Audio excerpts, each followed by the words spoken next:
বীজমন্ত্রী মিটবে তোর মনে ত্রিতাপ জ্বালা যন্ত্রণা। জয় মা বাবা। সেই জন্যই তো স্বামীজি বলেছে, জীবে প্রেম করে যেই জন সেই জন সেবেছে ঈশ্বর। জীব সেবার মধ্যেই যে ঈশ্বরকে সেবা করে।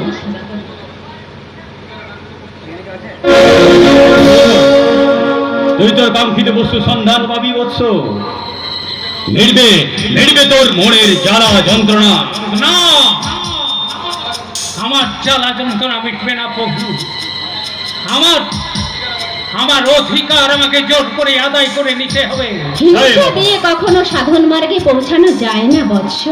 একাগ্র চিত্তে সাধন করলেই সেইখানে পৌঁছানো যায়।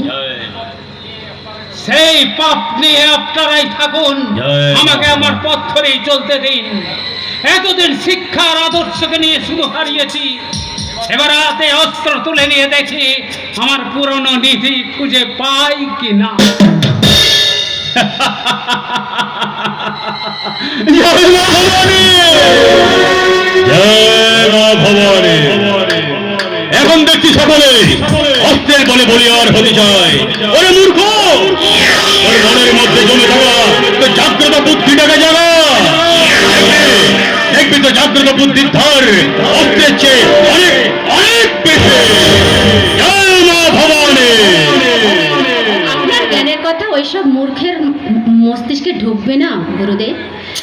তাই ওই কথা বাদ দিয়ে আপনি যে উদ্দেশ্যে এখানে এসেছেন সেই কাজ শুরু করুন। নিশ্চয় নিশ্চয় মা, নিশ্চয়ই। সেই উদ্দেশ্য নিয়ে আমরা এসেছি, সেই উদ্দেশ্য তো আমরা বিফল করতে পারি না। জয় মা ভবানী, জয় জয় মা ভবানী।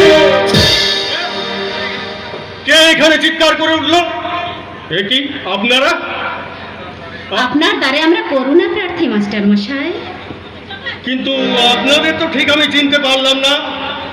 চেনার কোনো প্রয়োজন নেই মাস্টার মশাই, শুধু এটুকু জানলেই হবে যে কোন সাধন মার্গ থেকে আমরা আপনার দ্বারে এসেছি মাস্টার মশাই।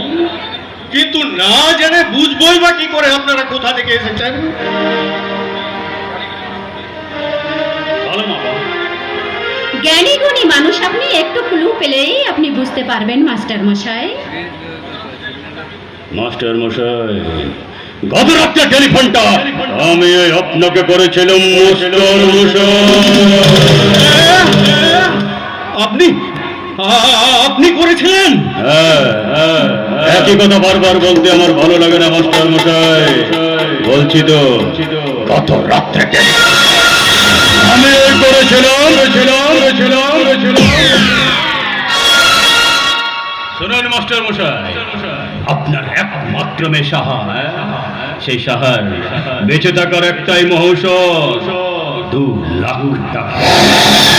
যে টাকাটা ব্যাংক থেকে তুলে এনেছেন তো মাস্টার মশাই? আমি এখন যাব। শুনুন মাস্টার মশাই,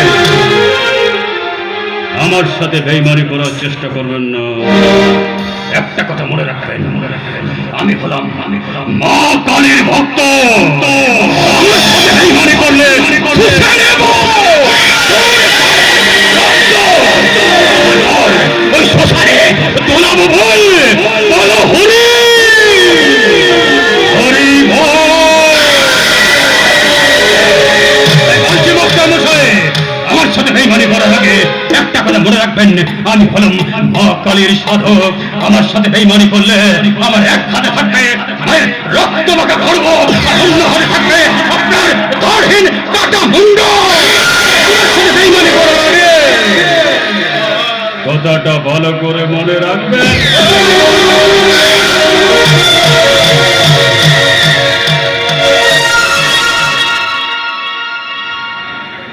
তাহলে আপনি টাকাটা গুনতে থাকুন, আর আমি ততক্ষণে একটু মায়ের নাম কীর্তন করি। দেখবে ভালো করে মায়ের নামগান করবে বৎসা, যেন কেউ আমাদের চালাকিটা কোনো পাবলিক বুঝতে না পারে। জয় মা বাবা।